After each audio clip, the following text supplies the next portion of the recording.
Hello and welcome to Africa Here and Now, the conversation you've always wanted to have about the continent.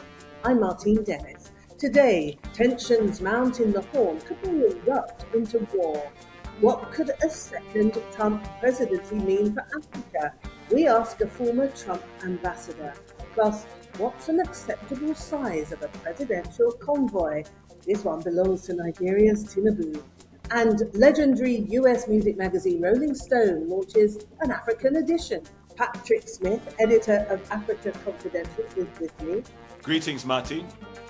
Hey there, Patrick. We're joined by writer and broadcaster DONU Cobra. She's in the Nigerian capital of Abuja. Hey, DONU, how are you? Hi, fine, thanks. Let's get straight to matters in the Horn of Africa, where there is a complex web of hostilities and tensions there are mounting. We can speak now to MOHAMED SHEIKH NOR, a journalist who is based in the Somali capital, Mogadishu. Mohammed, thank you for joining us. Tell us what the situation is at the moment, particularly in regard to the prospect of Egyptian troops entering Somalia. Well, before discussing the potential deployment of Egyptian forces, it is really very crucial to understand the underlying causes of this and the mess behind it. The situation originated from the controversial memorandum of understanding signed between Somaliland and Ethiopia on January 1st. This agreement has really triggered significant unrest in Somalia. When I say significant unrest, I mean that has caused distress with Somali federal government, which is the internationally recognized government of Somalia, that considers Somaliland an integral part of its territory. And this agreement has really heightened diplomatic tensions, not only between Somalia and Ethiopia, but also with Egypt, complicating the regional geopolitical landscape. Can I just ask about the efforts at negotiation that were being undertaken primarily by Turkey? There's been a series of meetings, negotiations taking place in Ankara. What's become of those? Well, there were two attempts in which the two sides were brought together in one table, and all these two attempts came in or ended in vain. Although there are still hopes that the two sides will be brought together in the coming weeks. Even today, the Secretary General of IGAD came to Somalia, maybe matters related to this issue, and he was warmly received at the Mogadishu airport. In addition to this, Somalia has signed a partnership agreement with Turkey, which includes a military agreement aimed to protecting Somalia's natural resources. Right. And now, as I've alluded to already, there is a complex web of hostilities in the Horn. So we've talked about that January the 1st memorandum of understanding that has sparked off a whole new tranche of bad feeling in the region. But what about Egypt? Egypt entering the fray, if you like, not only the prospect of sending 10,000 plus troops to Somalia, which is upsetting Ethiopia a great deal. There's also in the background, of course, the Renaissance Dam, that great dam project that Ethiopia is undertaking and has not really resolved the issue with its neighbours, particularly Egypt, who are very upset by the prospect of their waters being controlled further upstream. Well, Somalia's decision to pursue a military deal with Egypt has angered by Ethiopia. We have no doubt on that. This agreement highlights that Egypt will be part of the African Union peacekeeping force, replacing the current African Union mission called ATMIS. Ethiopia has been stipulated that it can only be part of these forces if it only retracts the MOU that is signed with Somaliland. Otherwise, it risks being sidelined. The situation could be potentially lead to a proxy war, definitely. Mohammed, you mentioned the negotiations in Ankara between Ethiopia and Somalia, and they haven't really led anywhere. That seems to have triggered Turkey's involvement in this dispute.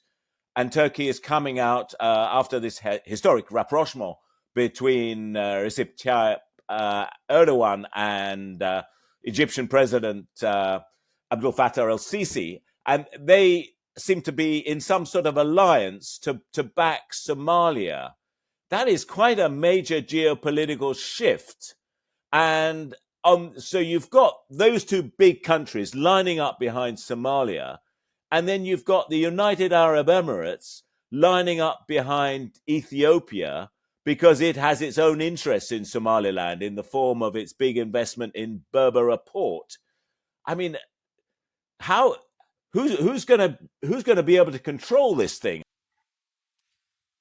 Well, Egypt and as well as Turkey has had always good relations with Somalia in terms of relations based on religion, culture, and their relations came from ages.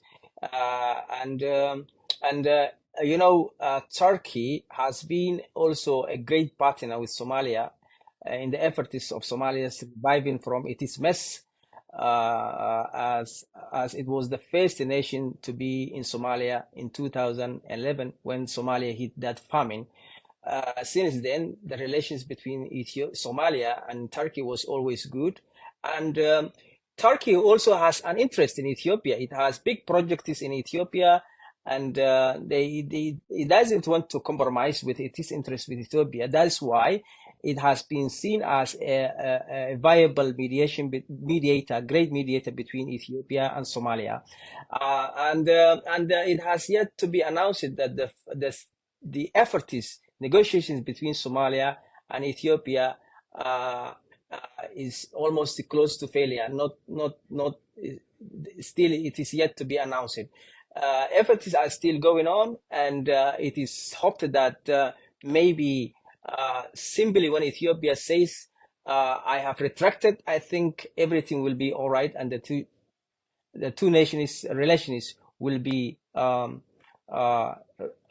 regained or restored. But that would be a massive climb down for Prime Minister Abiy Ahmed in Ethiopia, wouldn't it? For him to renounce this agreement to get a port in the Gulf of Aden in the territory that Somaliland claims. That is what Somali government all the time reiterates. And I think when Ethiopia simply said this was just a mistake from us, then Somalia is ready to have resume its good relations with Ethiopia, because Somalia and Ethiopia has been in good relations for the past let me say 10 or 20 years. It has helped Somali government to control parts of its territory that formerly controlled by Al-Shabaab.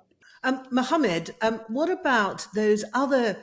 There are some other axes of hostility as well. I'm thinking of between Ethiopia, between Addis Ababa and Asmara. They're no longer friends. They were Asmara backed up the Addis government when it was pursuing a war in the north against the TPLF in Tigray. And what about Sudan, which is on the western border, which obviously, as everyone knows, is on fire? This can't help, can it?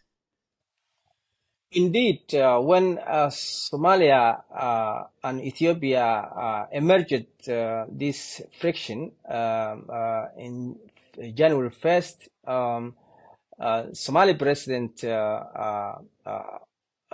traveled to Eritrea twice in an effort to underpin its relations with Eritrea. And as Somali president said, anyone who is enemy to Ethiopia, he says, is our friend.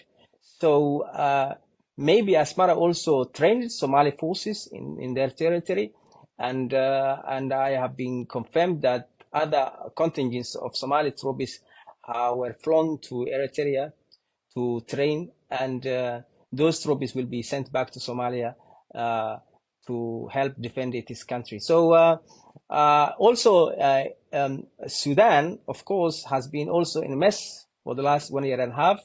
I think Somalia and Sudan has been in good relations, had enjoyed good relations for the past 30 years or over, and it has always sided with Somalia when it comes to Ethiopia. So, but now it is in a serious mess.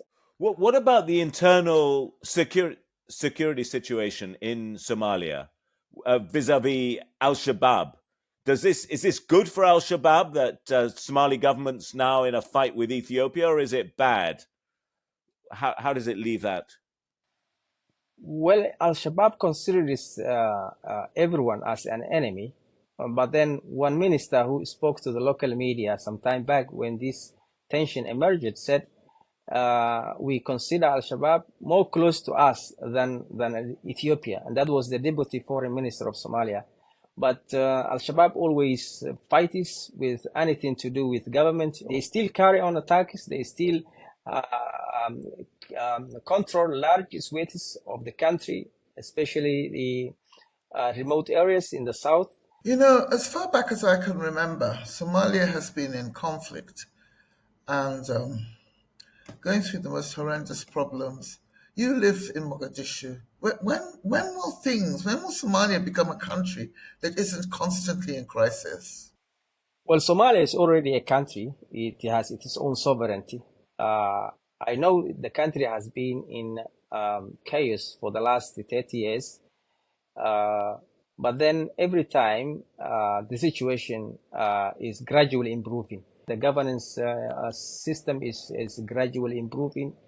Although still there are still gaps that needs to be reconstructed. But then I think Somalia is somehow finally rising from the ashes. And finally, Mohammed, can I just ask you to give us your assessment of the situation in the region at the moment? We started off by saying tensions are mounting and there's the suggestion of an all-out conflict between Ethiopia and Egypt. What's your assessment of the situation in the region at the moment? Well, there is no doubt that Egypt is a foe of Ethiopia, and Ethiopia has really made clear that already.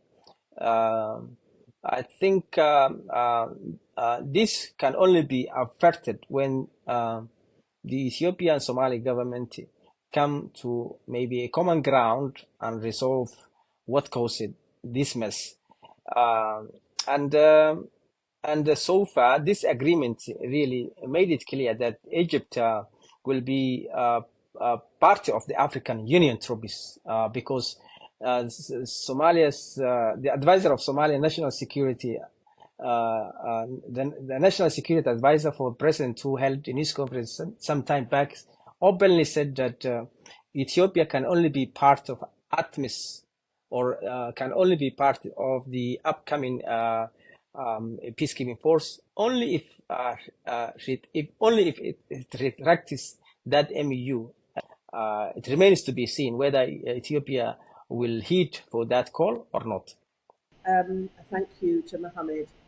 Now to the US, where a second coming of Donald Trump as president is still on the cards. We caught up with a former Trump Africa ambassador, J.PETER PHAM, and I started by asking him how a second Trump administration might approach the continent.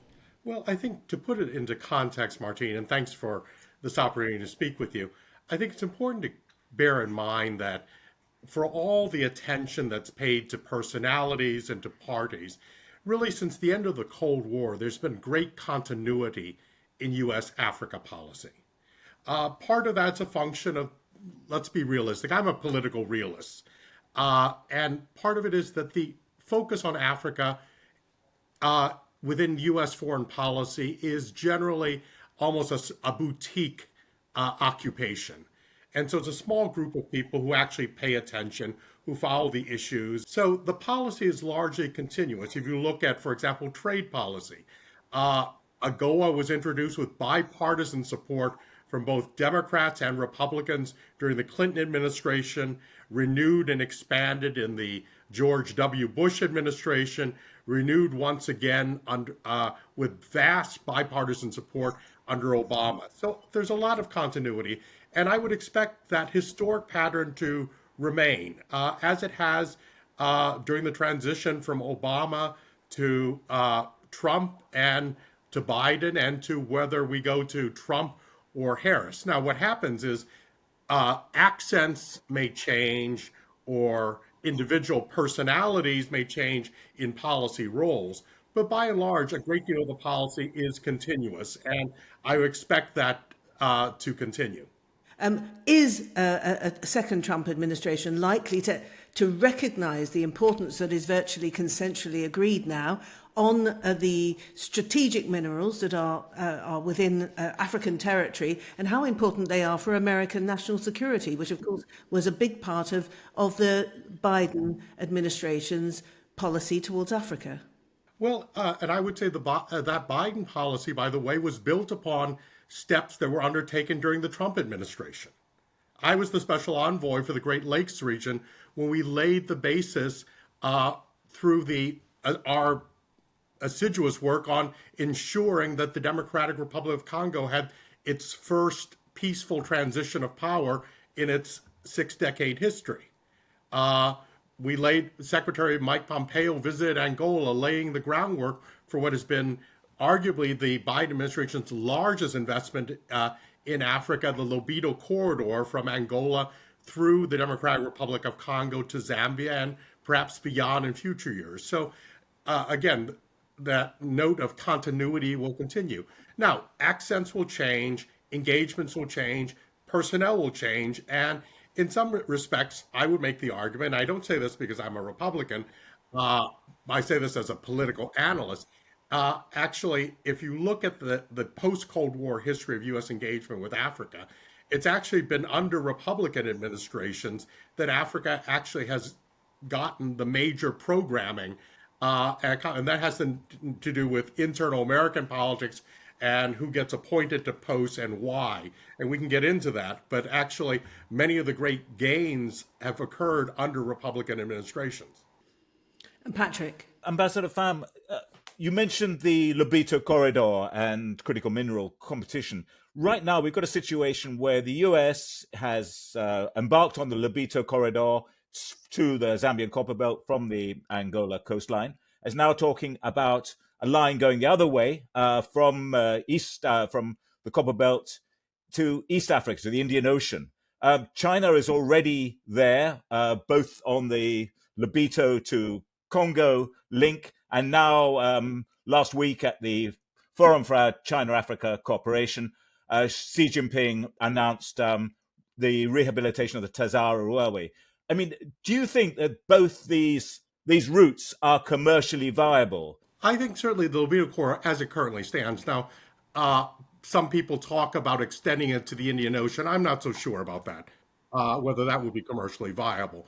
But certainly the build-up through Angola. Remember, the interesting thing and the difference, and this is, I think, the key difference between what the Lobito corridor represents and what its future integrated corridors. It's the first, but it's not going to be the only one that America is going to involve. So it has to do with the integration. China builds infrastructure in order to export primary commodities. That's very, very different from building an integrated corridor that not only permits export, but also builds energy, transfers energy, enables and empowers value-added processing to occur in Africa and allows African countries to realize the dream of capturing more of the value chain. Peter, Trump is known to be an elitist generally, and he has been quoted as having described African countries as shithole countries. How do you think he's going to get along with this continent for which he has a thinly veiled contempt? Well, it's funny you say elitist because I think it's a matter of perspective. In American politics, most people would describe him, whether they like him or not, more as a populist than an elitist. So I think it's all a matter of perspective. But the key thing is at the end of the day, we have to be political realists. And in political reality is Africa policy for decades in administrations, both Democrat and Republican, has never been a top priority at the very top of American policymaking. There's a big difference between not being that interested, which none of them are. I totally agree with you. I mean, not even our beloved Obama visited Nigeria, the giant of Africa. And Kamala and Biden haven't shown a great interest in Africa either. But there's a difference between being not that interested and being actively contemptuous. I'm not sure even about the active. One attributed comment, and lack of attention. In the end of the day, what's important is policy that's actually made and implemented. And that occurs at a much different level.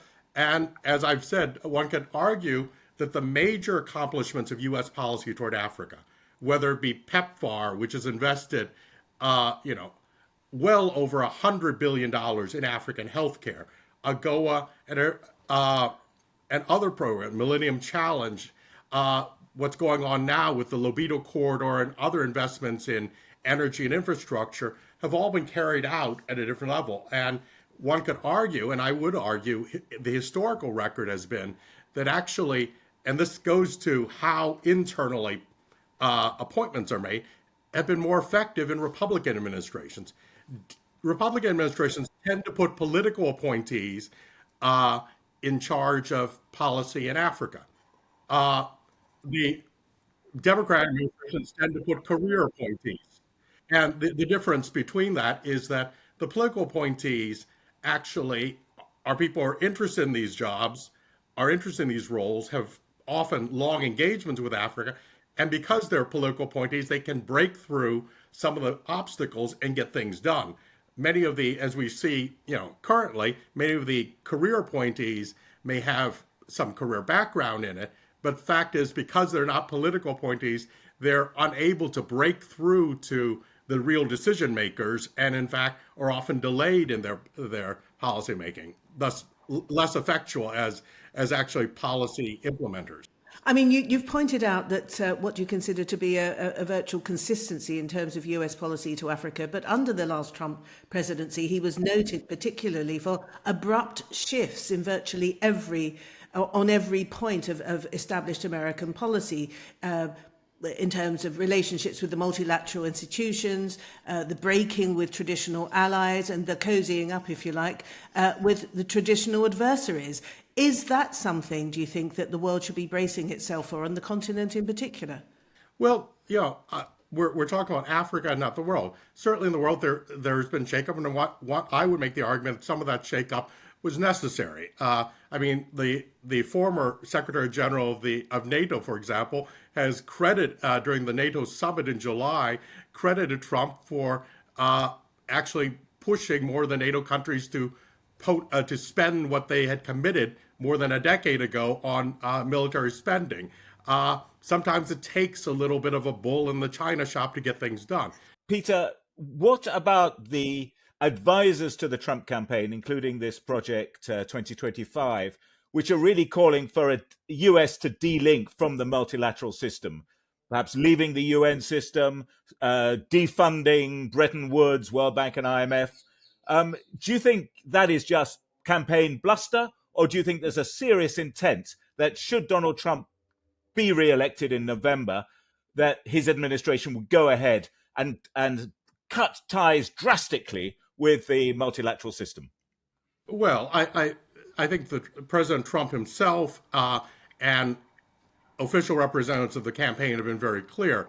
The Project 2025 is not the campaign. It was a large coalition of conservative groups that got together and put together this 920-page book, which varied from chapter to chapter.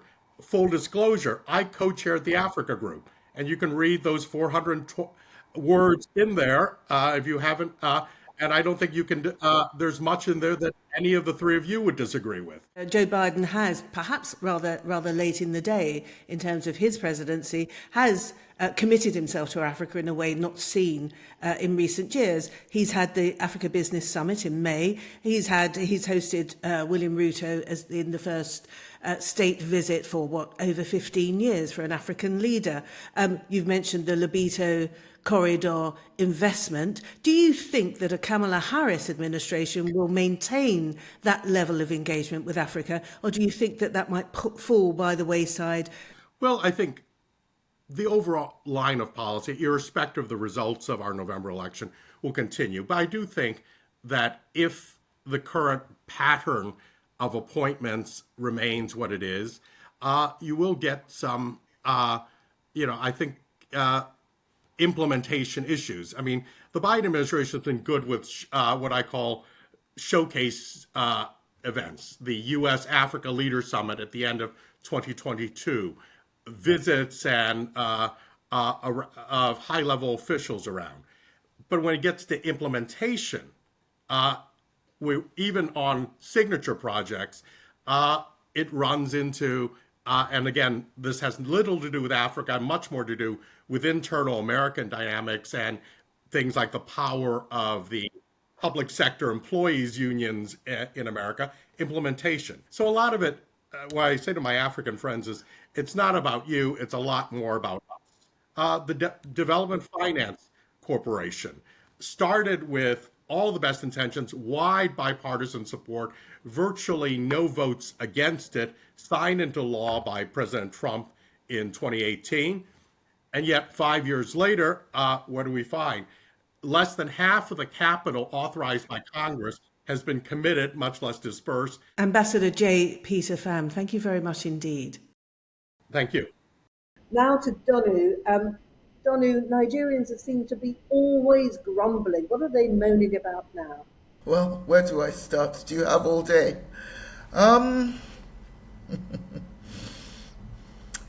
Oh gosh, honestly, I suppose the most pressing thing that most people start their complaints about is the escalating cost of fuel.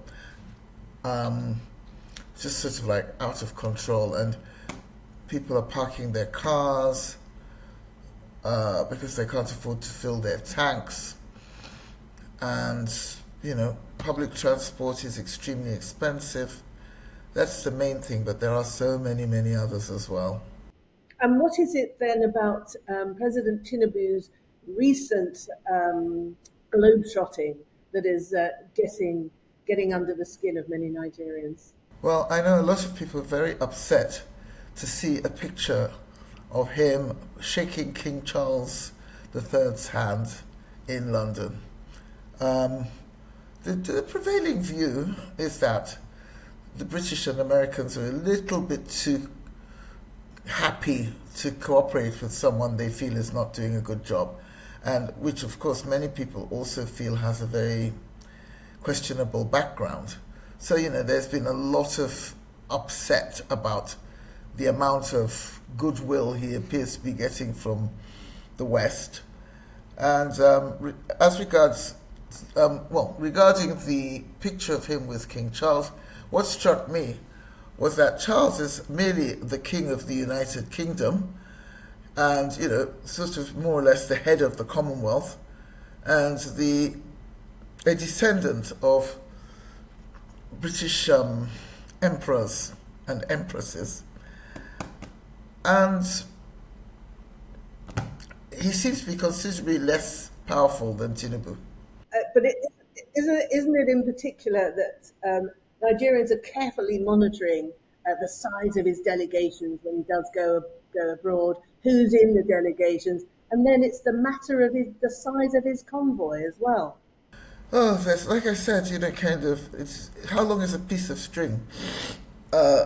Yes, people are very angry about the convoy size because not only are there several vehicles in a row, just see one after the other, after the other, after the other. You also see security people running alongside the main car in which the president is seated. And you don't see that with King Charles, for example. And you just sort of think, really, this man is, in fact, a latter-day emperor. Compared to people who've actually had an empire and are descended from emperors, Tinubu seems to have a much more sort of lavish lifestyle and, so much more, what do you call it, when he's surrounded by so much, I wouldn't say pomp and pageantry, because the British are rather good at that. I'd say, there's just people running alongside your car. It's just annoying. I know. I must say, I've seen that before. That kind of stage managed greatness that a leader wants to project, and that was Gaddafi with a convoy. Oh, multiple vehicles, and then a Praetorian guard of rather attractive Palestinian women who were all in fatigues and were running alongside his car as well. Patrick, have you noticed this with any other African leader? Mugabe comes to mind. Yeah, no, I remember actually and this dates me, like most things in life date me, the African Union summit in Lusaka.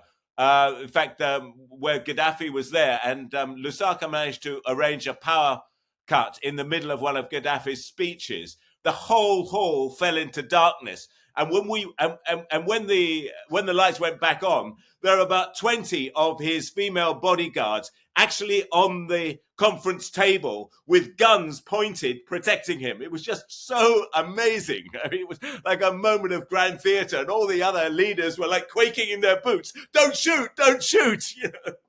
Gaddafi, in his paranoia, thought that the Zambians had arranged the power cut just because his speech was too bloody boring. I mean, it's just, amazing example of grandeur. He did go on rather long, didn't he, Gaddafi and his speeches? He did, like yeah. So I mean, many he was rivaling Fidel, but he never quite pulled it off, I have to say. I think a bit like Trump, people started leaving his speeches halfway through. They think they'd heard it all before. And talking about convoys and cars, another thing that's really upsetting Nigerians is a very, very expensive car called an Escalade or Escalade that allegedly cost nearly £1 billion. Yes. According to a friend of mine who never stops talking about it, it was 993 million naira. Whether this is true or not, I wouldn't know, because I can barely tell the difference between a Volkswagen Beetle and a BMW. But no, Tinubu's car habits, whether it's a convoy or an individual vehicle, are coming under a lot of scrutiny. And as I said, I wonder if Prince Charles realized that he was in the presence of someone who had far more imperial grandeur than himself, and more real powers. And the cost of all that fuel. There's a fuel crisis going on, and he runs whatever it is, 50 car convoy. How much is that costing? I mean, I've been on the streets of London when the Queen of England, the late Queen Elizabeth II, was in transit, and there was nothing. It was nothing like the spectacle we see when the president is en route from A to B. It's just all a little bit depressing. Patrick, what else has grabbed your attention this week? I know that you're going to be sort of betraying the generation from which you come now.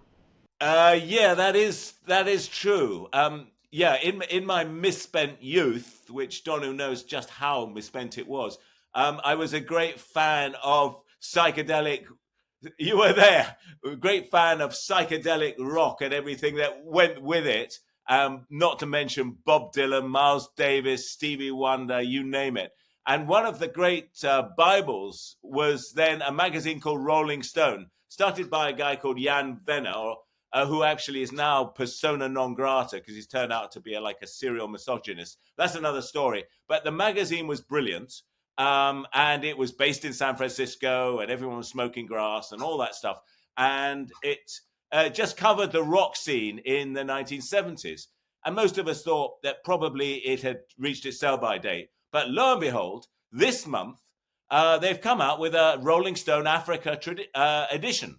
and it's full of really great stuff on the African music scene. And I mean, the point about it is they've recruited all these brilliant African journalists to do it. So it's not just, bloody people in San Francisco banging on about how cool African music is. These are the people who know it. These are the people who make the music. They're great.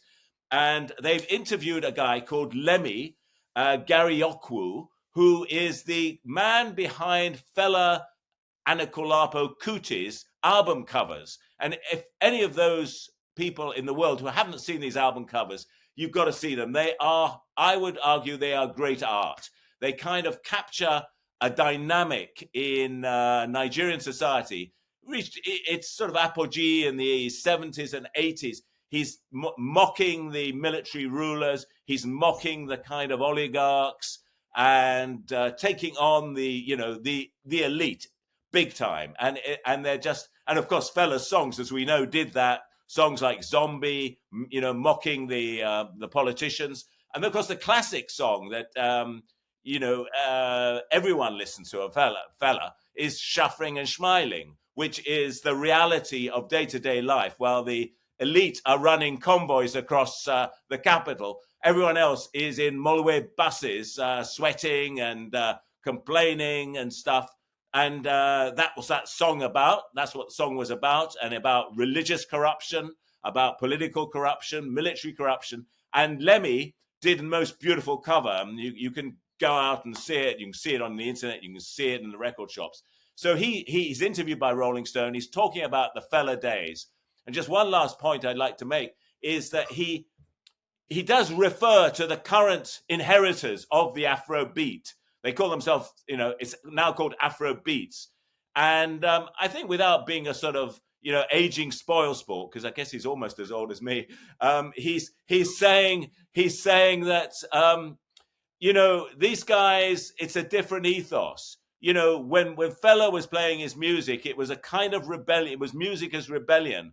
These guys have gone global. I mean, they're all multi-millionaires. And if you remember, Tamla Motown went to Fela and said they thought they could buy the guy. They went here.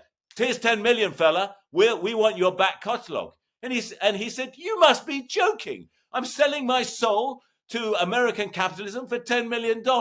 It's not even worth it. Go away.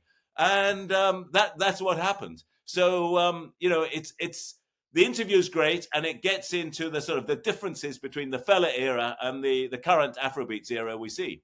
I was going to ask you, Patrick, is Rolling Stone was famed for very well-written articles, almost intellectualizing something that a lot of people thought was rather frivolous and arty and bohemian. Is that still the case? Is this African edition full of excellent writing? I'd say, yeah. I mean, there's not a lot of long form in the one I've seen, but there's promises. And I think there's sort of the interview with Lemmy is a good example. And will young people identify with it? Will young people identify with it, or just, middle-aged and older? No, I mean, this guy Flavor, who seems to be, another global superstar. I mean, the big story in this month's edition is about him. There's a really great story about the revival of Ethiopian music as well. I think they will. Well, since it's about Afrobeat, I assumed it would have lots of sort of young Afrobeat stars in it. I'm talking more about the style. How will the TikTok generation be able to cope with the fact these articles are rather cerebral in a way? I think it's a mixture, I think they've got some video on the site and stuff like that. I think they're going to use all the tricks of the trade to bring in a young audience, because without the young audience, it's not going to work. They need that. They need that, obviously, for the advertising revenue and everything else. So it looks like it could work. We've done a decent job of promoting this Rolling Stone Africa edition. The least they can do is subscribe to the podcast. Absolutely. Patrick there showing his vintage, ending this edition of Africa Here and Now. If you like what we're doing, remember to go to our YouTube channel, Africa Here and Now Podcast. It's vital, really vital, that you subscribe and share. You can catch up with all of our past episodes on the AfricaHere&NOW.com website. We're on all major audio platforms, as well as on your smart speaker if you've got one. Follow us on the socials, Insta, Facebook, X. I'm at Martine Dennis. Get in touch. Tell us what you'd like to hear more of. We recorded this on Monday the 16th of September 2024. Our producer is Anne Busby. Our original music is by Enric Adam. Moses Abuye and Charlie Panton put everything together. Thanks to our guests, MOHAMED SHEIKH NOR and Ambassador PHAM. From DONU, Patrick and me, thank you for your company.